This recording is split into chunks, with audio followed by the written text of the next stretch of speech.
అండి అందరికీ నేను సరికొత్త వీడియోతో అయితే వచ్చేసానండి. ఇక్కడ మన హైదరాబాద్లోని దిల్సుఖ్ నగర్లోని కొత్తపేటలో అష్టలక్ష్మి దేవాలయం ఉంటుందండి. ఈ అష్టలక్ష్మి దేవాలయం చాలా విశాలమైన ప్రాంగణంలో అయితే ఇక్కడ అష్టలక్ష్మిలు అయితే కొలువుదీరి కోరిన కోరికలు తీర్చే కొంగు బంగారంగా అయితే మన అమ్మవారి పూజలు అందుకుంటుందండి. ఇక్కడ ఈ క్షేత్రంలో హైదరాబాద్లో మనకి అష్టలక్ష్మి దేవాలయంలో మనకి నిత్య పూజలు ప్రత్యేక ఉత్సాహాలతో అయితే మనకి ఏడాది మొత్తం కలకలలాడి ఈ ఆలయాన్ని దర్శించుకుంటే అష్టైశ్వర్యాలు కలుగుతాయని ఇక్కడ భక్తుల నమ్మకం అండి.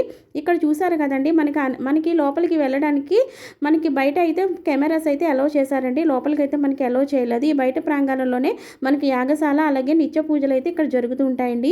ఇక్కడ మనకి విశిష్టంగా ఏంటంటే శ్రీమన్నారాయణుడు ఆదిలక్ష్మి సమేతంగా మూల విరాటుగా కొలువుదీరితే ఆ విగ్రహమూర్తులు చుట్టూ సంతానలక్ష్మి అలాగే మనకి గజలక్ష్మి ధనలక్ష్మి ధాన్యలక్ష్మి విజయలక్ష్మి ఐశ్వర్యలక్ష్మి అలాగే వీరలక్ష్మి మహాలక్ష్మి ఆశీనులై దర్శనమిచ్చే ఈ క్షేత్రమే మనకి అష్టలక్ష్మి దేవాలయం అండి. ఇక్కడ హైదరాబాద్లోని కొత్తపేటలో ఉండే ఈ ఆలయానికి మనకి కొత్తగా అయితే ఆ కాలనీ వాసులు ఇక్కడ నిర్మించుకోవడం అయితే గొప్ప విశేషంగా అయితే ఇక్కడ చెప్పుకుంటారండి. ఇక్కడ మనకి 2 అంతస్తులతో అయితే మనకి ఈ మందిరం అయితే మనకు కనిపిస్తుందండి. ఇక్కడ ఈ మందిరంలో మొదటి అంతస్తుల్లో అయితే మనకి అష్టలక్ష్ములు అయితే దర్శించుకోవచ్చండి.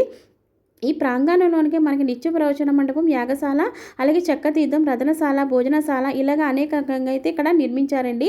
ఇక్కడ మనకి పైన ఎంట్రన్స్లో మనకి వెళ్ళగానే ఈ ఆలయంలో మొదటగా మనకి దర్శించినదైతే మనకి గణపతి దేవుడైతే మనకి దర్శనమిస్తాడండి. అలాగే కృష్ణుడు గోదాదేవి అలాగే గరుడ స్వామి మనకి సుదర్శన లక్ష్మీ నరసింహస్వామి తదితర విగ్రహాలను కూడా మనకైతే ఇక్కడ దర్శించుకోవచ్చండి. ఇక్కడ ఈ ఆలయంలో ఉన్నంతసేపు అయితే చాలా ప్రశాంతంగా అయితే మనకి చాలా మనిషికైతే చాలా ప్రశాంతంగా అయితే అనిపించిందండి. ఇక్కడ చూసారు కదా మనకి అమ్మవారు కొంగు బంగారంగా అయితే నిలవదే మనకి అష్టలక్ష్ములతో అయితే ఎక్కడ కూడా మీరు చూసి ఉండరండి. ఈ దేవాలయంలో మాత్రం అష్టలక్ష్ములతో అయితే అమ్మవారు అయితే మనకి దర్శనమిస్తుందండి. ఇలాగ చుట్టూ కూడా మనకి ప్రదర్శన చేసుకోవడానికి అయితే మనకి విశాలంగా అయితే ఏర్పాటు చేశారండి. ఈ గుడి కూడా చాలా ప్రత్యేకంగా అయితే మీరు చెప్పుకోవచ్చు.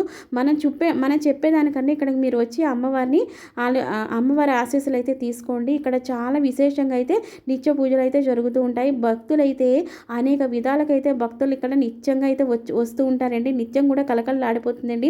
అష్టలక్ష్ములు మనకి ఎంతో బాగా కనువిందుగా అయితే కనిపిస్తుంటాయండి.